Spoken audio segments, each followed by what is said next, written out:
श्रीराम जय राम जय जय राम. सद्गुरू श्री ब्रह्मचैतन्य गोंदावलेकर महाराज यांची प्रवचने म्हणजे जणू वेदमंत्रच. श्री महाराजांनी प्रत्येक दिवसाच्या प्रवचनाबरोबर बोधवचनही सांगितले आहे. या बोधवचनांचा विस्तार एक तत्वनाम या पुस्तकात लीलया स्पष्ट केला आहे. लेखक आहेत रामभक्त श्री रंभ कुलकर्णी.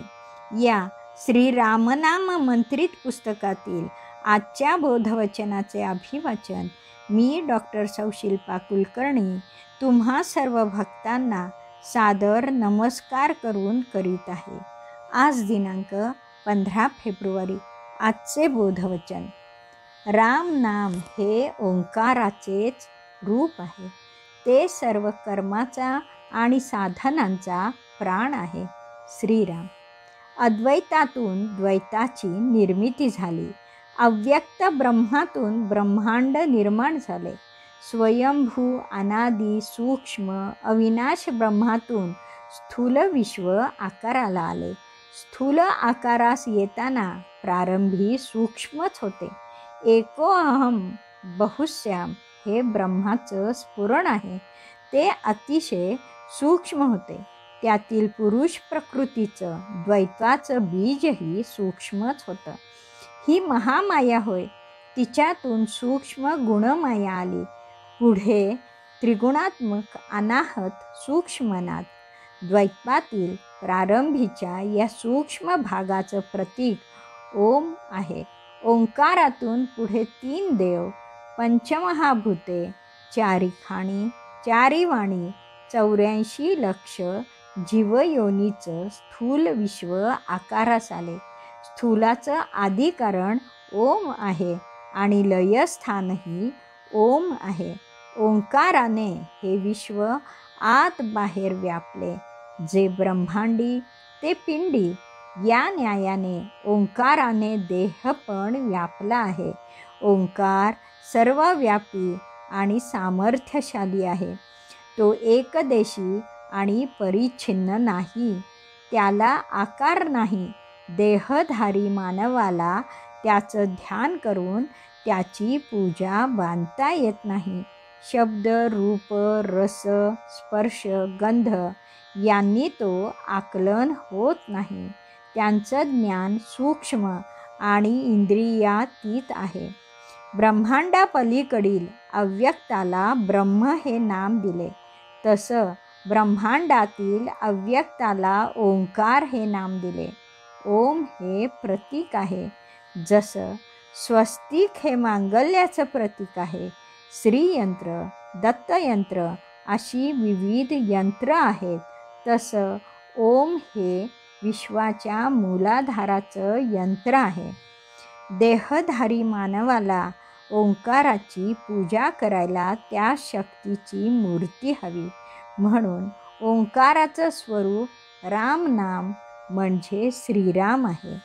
श्रीराम आणि ओंकार एक रूप आहेत. ओंकाराप्रमाणेच राम नामही विश्वाचं आदिस्थान आणि लयस्थानही रामच आहे. अमृत प्राप्तीसाठी देव दैत्य एकत्र आले. त्यांनी समुद्र मंथन केलं. त्यातून प्रथम हलाहल विष बाहेर आलं. त्या विषाने संपूर्ण विश्व दग्ध झालं असतं. विश्वाला वाचवण्यासाठी महादेवाने हलाहल प्राशन केलं. महादेव निळकंठ झाला, पण त्याच्या अंगाचा दाह शमेना. निळकंठाने रामनाम कंठगत केले आणि त्याचा दाह शांत झाला. विशेष म्हणजे जेव्हा रामाचा अवतार झाला नव्हता, रामाच्या आधी त्याचे नाम होते. देवर्षी नारद मुनींनी महापापी वाल्या कोळ्याला राममंत्र दिला. त्या नामजपाने तो महापापी वाल्या हा आदिकवी महाकवी महर्षी वाल्मिकी झाला.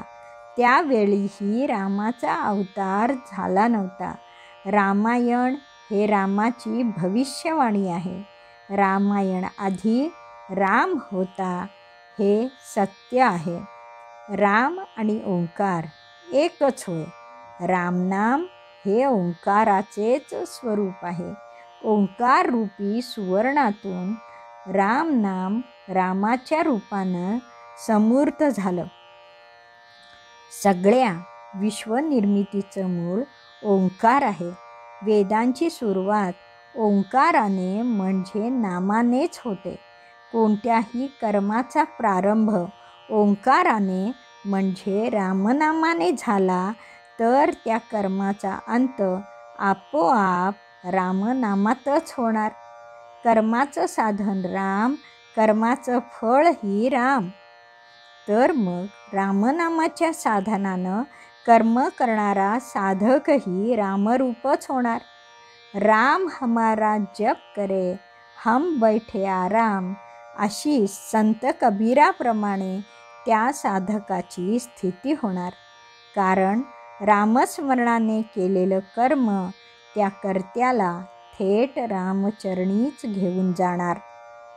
रामच साधन, रामच साध्य, द्वैत नाहीच. साधकाच्या दृष्टीनं निराकार सर्वव्यापी ओंकारापेक्षा रामनामाचा जप सुलभ आहे. रामाला स्वरूप आहे, त्याचं ध्यान सुलभ आहे. मन एकाग्र करायला राममूर्तीचं आलंबन आवश्यक आहे. रामनामाचा जप करणं शक्य आहे. रामनाम हे ओंकाराचेच स्वरूप आहे. ते सर्व कर्माचा आणि साधनांचा प्राण आहे. श्रीराम समर्थ. जानकी जीवन स्मरण. जय जय राम.